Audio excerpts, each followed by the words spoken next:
Good morning, all of you. I am Dr. Shravan Kumar, Assistant Professor, Department of Teacher Education, Nehru Ram Bharati, Deemed to be University, Prayagraj. आज हम एक नए topic के साथ आप सबके बीच निर्देशन टॉपिक पर आप सबसे चर्चा करेंगे। इस पूरे टॉपिक को निर्देशन, अभिप्राय क्षेत्र एवं आवश्यकता को दो भागों में बांटकर हम आप सब छात्राध्यापक, छात्राध्यापिकाओं, छात्रों से चर्चा करेंगे।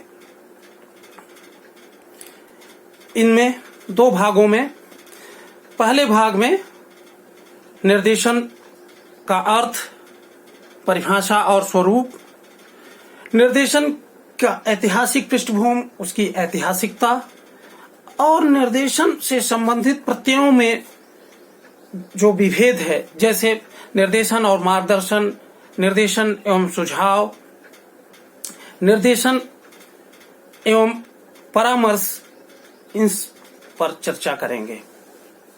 दूसरे भाग में हम निर्देशन का प्रयोजन क्या है, निर्देशन का उद्देश्य क्या है, निर्देशन का क्षेत्र क्या है, निर्देशन की जरूरत क्या है, उसकी आवश्यकता क्या है और निर्देशन के दर्शन से संबंधित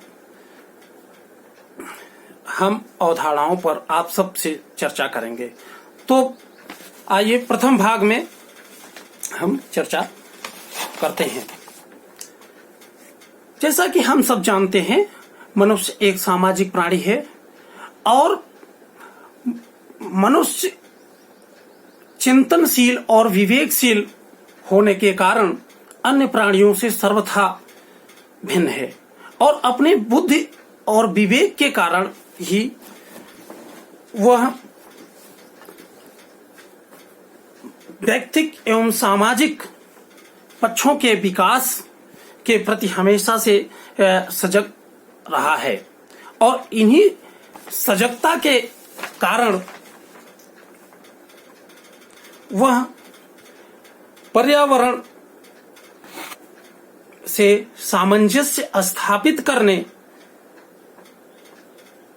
में प्रकृति से तालमेल बैठाता है। तालमेल बैठाने में उसे कई बाधाओं का भी सामना करना पड़ता है। इन बाधाओं के समाधान में, इन बाधाओं को दूर करने में वह समाज के श्रेष्ठ एवं अनुभवी लोगों से, अनुभवी व्यक्तियों से निर्देशन प्राप्त करता है।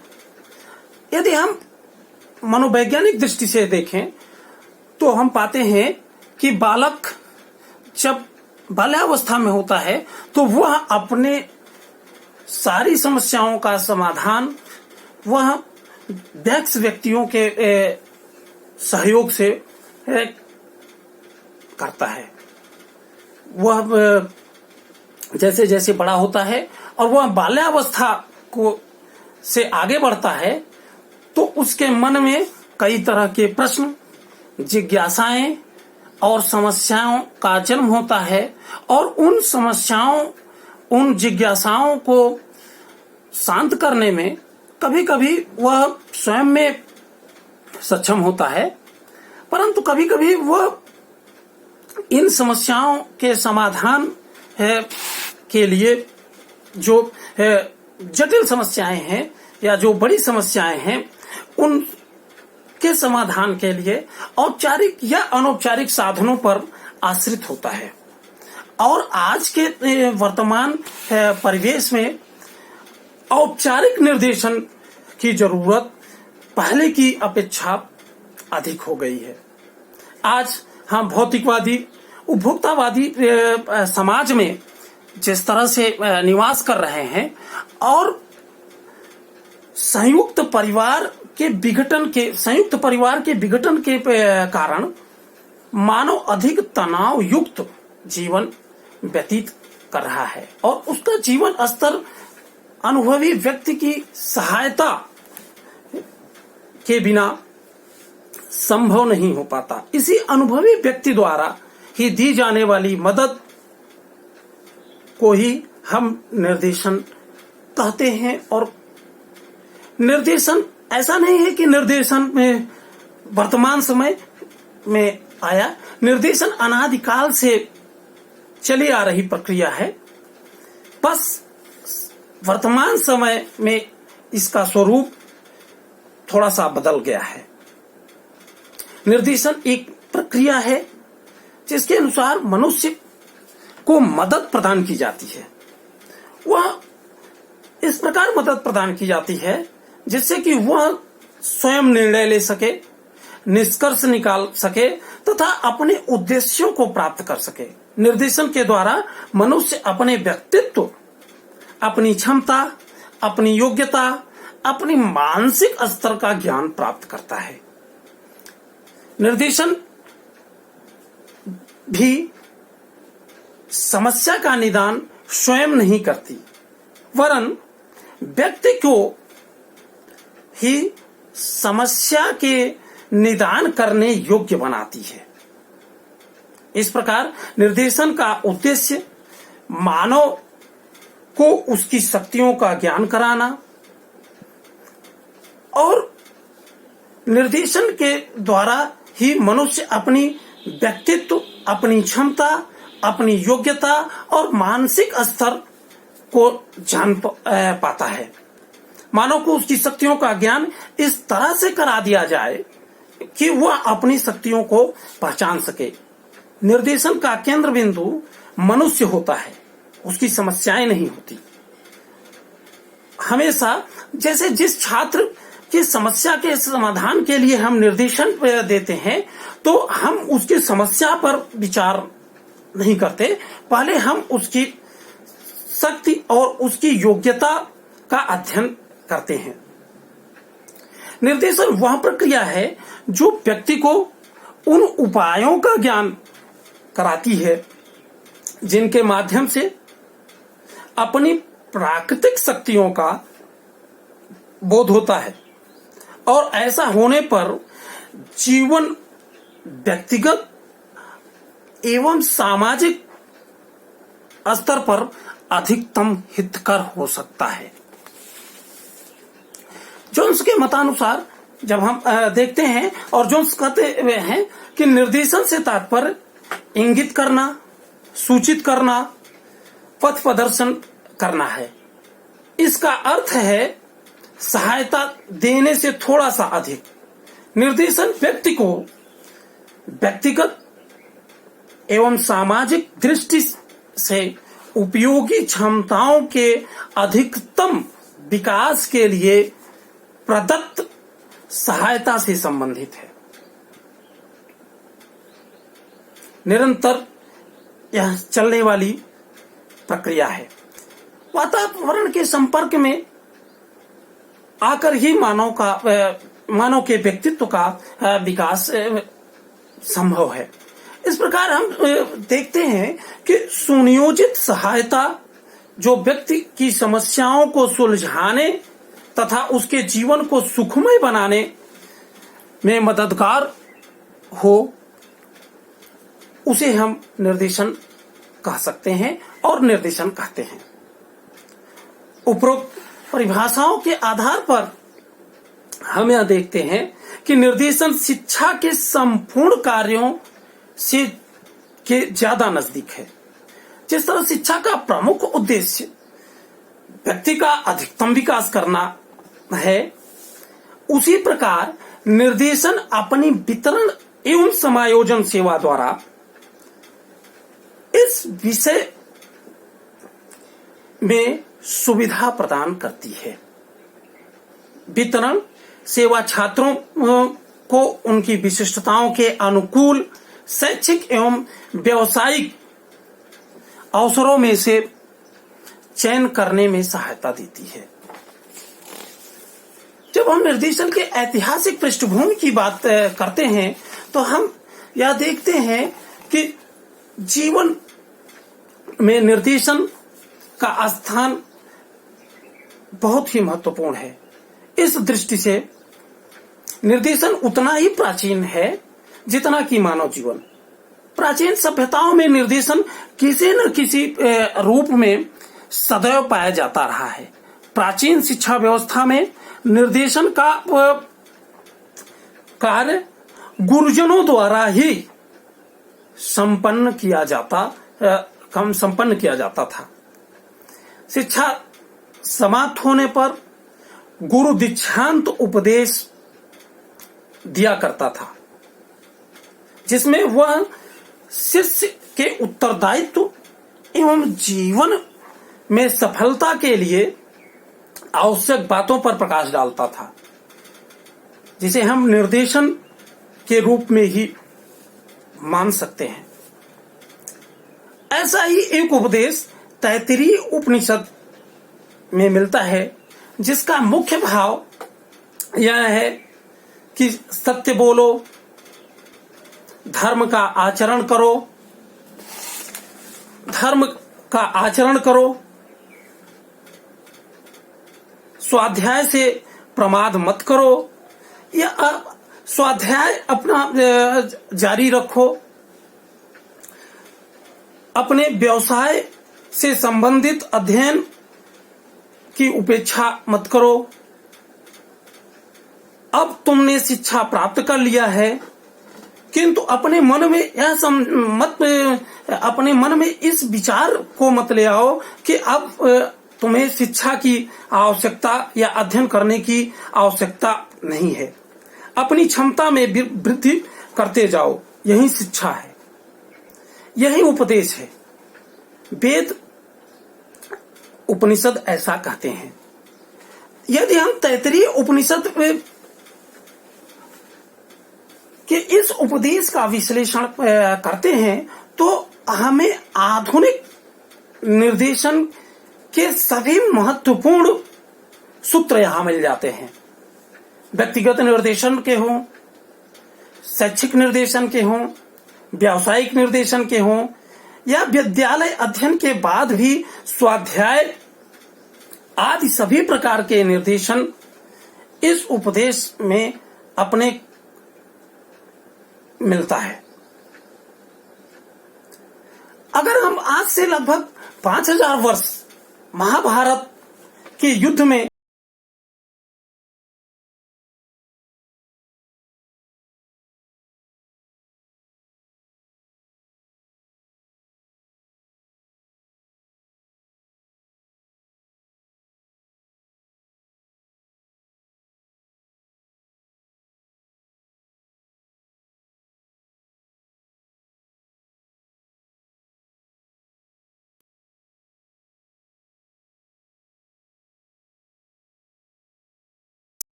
से प्रत्यक्ष और अप्रत्यक्ष निर्देशन के रूप में मिलती रही है।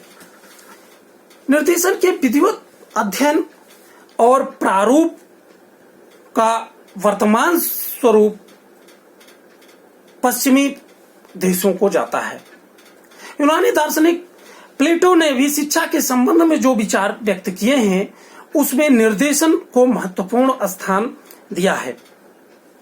इंग्लैंड में निर्देशन के आधुनिक स्वरूप का बीजारोपण प्रसिद्ध शैक्षिक दार्शनिक सैमुअल हर्टविल को जाता है। आगे अनेक दार्शनिकों ने, चाहे वो जॉन मिल्टन हो, विलियम पेटी हो, जॉन ड्यूरी हो, जॉन लॉक हो, आप सभी ने निर्देशन पर काम किया और आगे चल करके इन सब का सम्मिलित प्रयास द्वितीय विश्व युद्ध के बाद 1944 में शिक्षा में एक कानून के रूप में निर्देशन अपना स्थान बना पाया।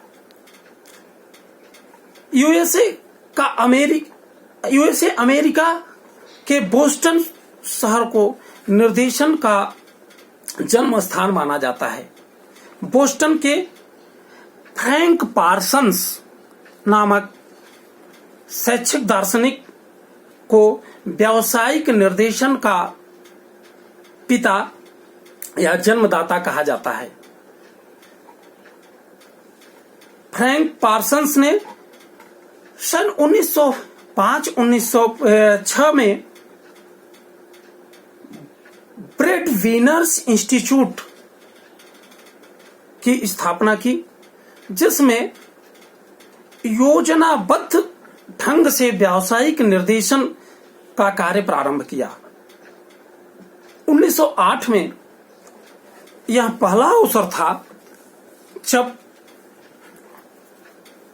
पार्सन्स द्वारा व्यावसायिक निर्देशन का लिखित स्वरूप हम सबके सामने आया। 1928 में फ्रांस की राजधानी पेरिस में व्यावसायिक निर्देशन के राष्ट्रीय संस्थान की नींव पड़ी। इस वर्तमान स्वरूप में हम पराधीन होने के कारण थोड़ा सा लेट इस पर कार्य शुरू हुआ, फिर भी सर्वप्रथम निर्देशन का कार्य कलकत्ता विश्वविद्यालय में 1938 में कलकत्ता विश्वविद्यालय के प्रायोगिक मनोविज्ञान विभाग ने इस पर कार्य प्रारंभ किया और आगे निरंतर इस पर कार्य में जारी रहा। इसी के आगे चाहे वो हमारा मुदालियर कमीशन रहा हो या कोठारी कमीशन रहा हो या शिक्षा नीति 1986 रही हो, सब में निर्देशन के लिए विशेष अनुशंसाएं की गई और उस पर पूरा का पूरा ध्यान दिया गया। और वर्तमान में नई शिक्षा नीति 2020 जो है, इसमें भी निर्देशन को पूरा का पूरा महत्वपूर्ण स्थान दिया गया है, जिससे कि हम उसमें अच्छे से उस पर कार्य कर सकें।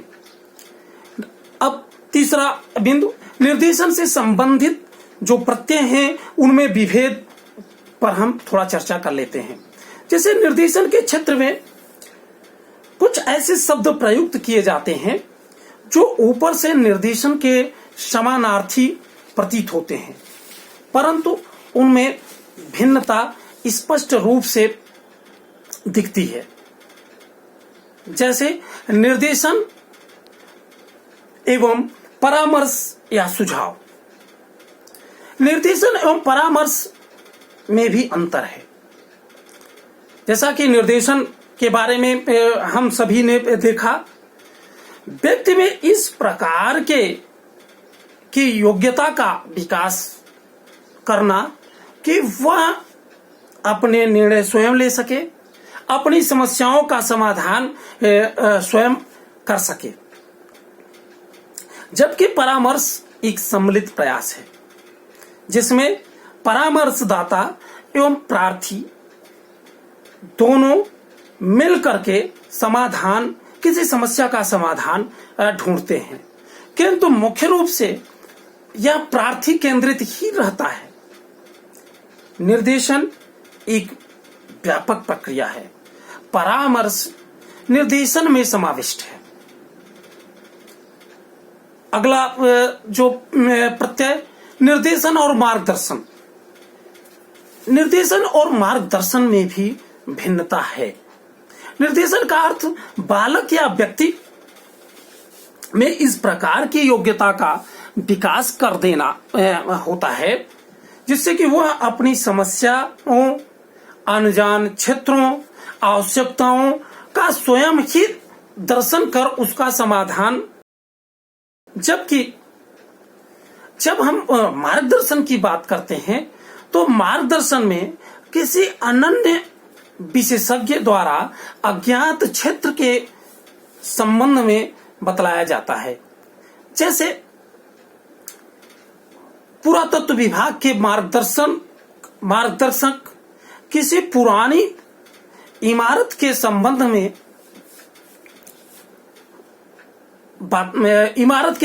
में बताता है। मार्गदर्शन में व्यक्ति में इतनी योग्यता का विकास नहीं किया जाता कि वह अज्ञात क्षेत्र में स्वयं ही पथ निश्चित कर सके।